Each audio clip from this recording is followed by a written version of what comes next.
కేదార్నాథ్లో స్పర్శ దర్శనం గురించి డీటెయిల్స్ చెప్పండి అని నాకు చాలా మెంబర్స్ మెసేజ్ చేస్తున్నారు, కామెంట్ చేస్తున్నారు. ఈ వీడియోలో క్లియర్గా ఎక్స్ప్లెయిన్ చేస్తాను. మీరు 16 కిలోమీటర్స్ నడుచుకుంటూ వచ్చి ఇక్కడ టోకెన్ అయితే తీసుకోవాలి. ఈ టోకెన్ ఉంటేనే మనల్ని దర్శనానికి అలో చేస్తారు.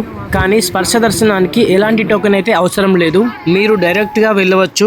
ఈ దర్శనం టైమింగ్స్ ఎలా ఉంటాయంటే ఉదయం 5 గంటల నుండి మధ్యాహ్నం 12 గంటల వరకు ఉంటుంది. ఈ టైమింగ్లో వెళ్తే మీరు స్పర్శ దర్శనానికి ఎలాంటి పే చేయాల్సిన అవసరం లేదు. అంటే పండితుల వారికి ఎలాంటి దక్షిణ ఇవ్వాల్సిన అవసరం లేదు. మీరు టోకెన్ తీసుకొని లైన్లో నిలబడితే సరిపోతుంది. ఈ దర్శనం టైమింగ్ వచ్చేసి మినిమం 3 to 4 అవర్స్ అయితే పడుతుంది. నిజంగా చెప్తున్నా, నాకైతే స్పర్శ దర్శనం ఫ్రీగానే అయిపోయింది.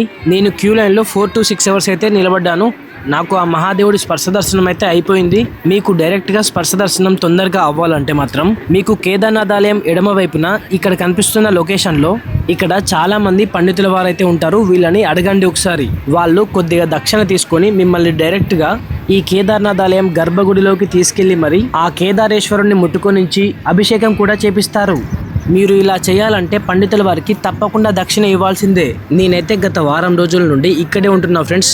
నాకైతే విఐపి దర్శనం గురించి ఎలాంటి ఇన్ఫర్మేషన్ అయితే లేదు. నేను చెప్పినట్టు చేస్తే మాత్రం మీకు స్పర్శ దర్శనం తొందరలోనే అయిపోతుంది. మీకు స్పర్శ దర్శనం ఫ్రీగా అవ్వాలంటే మాత్రం ఎర్లీ మార్నింగ్ 5 to 12 వరకు మాత్రమే ఉంటుంది. ఇది మాత్రం గుర్తుపెట్టుకోండి. మళ్ళీ ఆలయం 3 గంటల నుండి 9 గంటల వరకు తెరిచి ఉంటుంది. ఈ టైంలో టికెట్ తీసుకొని వెళ్తే స్పర్శ దర్శనానికి అలో మాత్రం అస్సలు ఉండదు. ఇంకా మీ ఇష్టం, మీ కంఫర్టబుల్ ని బట్టి చూసుకొని వెళ్ళండి. ఇప్పుడు మీరు చూస్తున్న వీడియో ఆలయం తెరిచే రోజున వీడియో తీయడం జరిగింది.